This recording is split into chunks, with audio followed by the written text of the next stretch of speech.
Hello my fellow Aldi addict, it's Jackie, and today I'm going to share with you the perfect way to take advantage of red sticker meat. I'm going to share with you with chicken. I have bought upwards of 60 pounds before if I find it on sale at a red sticker discount.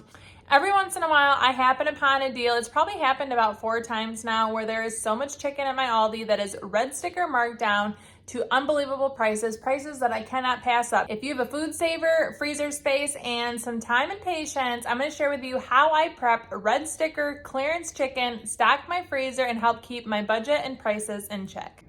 Okay, so when I find all the red sticker chicken, I have 10 packs that were 50% off, and I left so many more behind. I buy it, and then I get my station ready. I'm gonna have diced chicken in here, sliced chicken breasts in here that are thin, and then all my trimmings like the fat and everything that I take off goes in here. I also have my cutting board and a nice sharp knife, and I cut it all, and then we will move over to the freezing station where I use my food saver.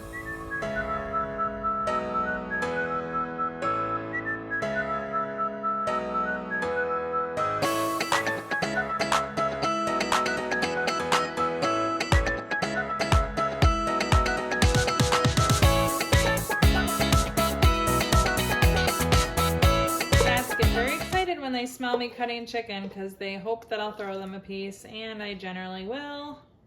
But you can see him rubbing up on the back of my legs, so I throw out some of the fatty pieces, or I boil all of the trimmings and make chicken broth, and then I throw them some of the cooked pieces, but they love smelling raw chicken.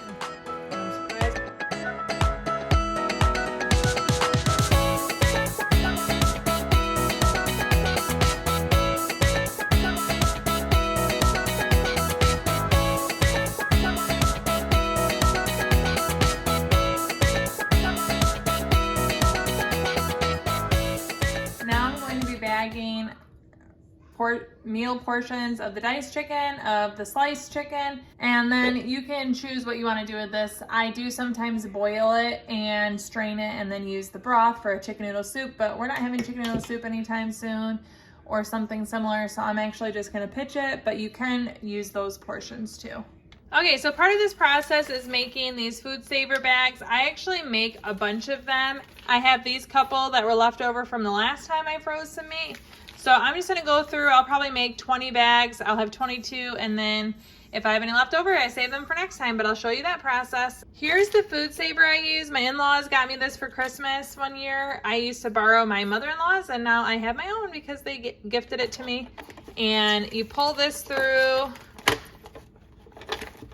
To cut the bag, I just pull it through here to my length, and then I cut them to size, so I'll do one about there. Oops. And then I'll keep making them, and then you seal one end, leave one end open.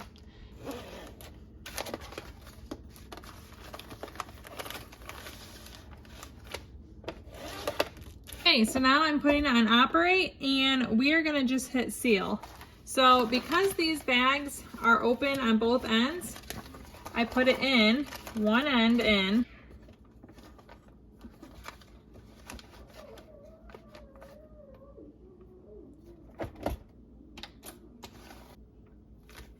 The red light went off, and it's sealed. And so you want to repeat this on one end of every bag. So then you have 3 sides that are completely sealed, and then it's a bag. So we're gonna repeat that on all of the bags that I prepped. Okay, so now that we have our cube chicken, our sliced breast, and we have all the bags made, it is now time to make up bags that are in dinner size portions. Again, this is totally customizable.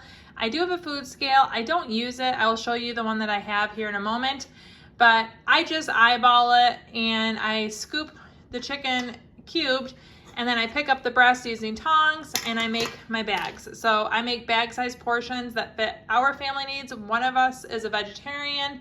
The other 4 of us eat meat, but we don't eat giant portions of meat. So when I make chicken or put chicken in a meal, we don't eat a ton of it. So I get a lot of portions from almost 17 pounds of chicken here. So let's make bags.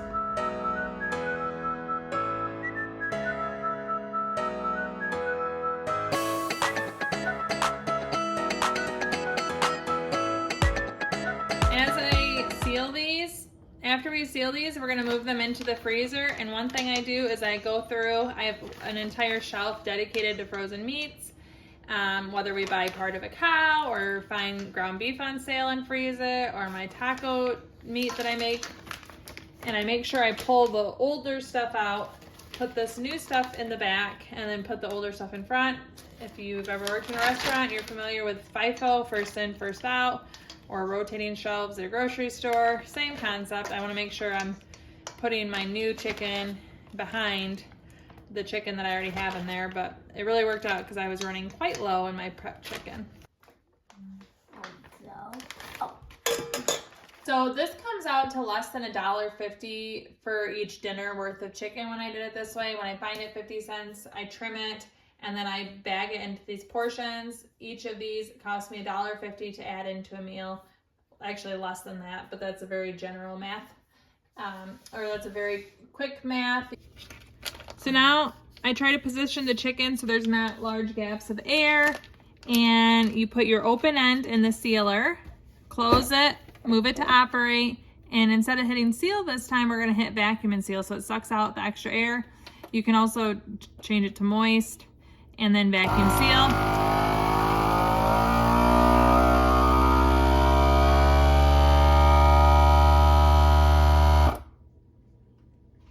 Wait for the light to turn off and then you're set. And you repeat as many bags as you have. For me, 16 times. One big thing that you have to consider if you buy a bunch of chicken like this is look at the sell-by date and do you have enough supplies and time to do this before the sell-by date. If I didn't have time to bag all of these, I would have just bought a couple and stuck the entire package right in my freezer, but then that's a pain to deal with. Okay, so here are all 16 portions. They're sealed and ready for the freezer, and I just cleared out a shelf. I'm gonna put them all in the back, and I'll have like the fillets or whatever, sliced breasts, and then my chunks kind of separated so I know which one I'm grabbing. So this is in my freezer in the kitchen, and I have some bread, hot dogs, and stew meat in front. Easy to grab. If you enjoyed seeing how I prep that chicken, you might enjoy seeing a video I made years ago on how I prep taco meat. I buy bulk beef and I make it, I make between 5 and 10 pounds of taco beef at a time. I portion it for my family and I stick it in the freezer, and you can see how I do that in this video right here. You can see how I do that in this video right here. Thank you so much for watching. Ciao, Donna, ciao.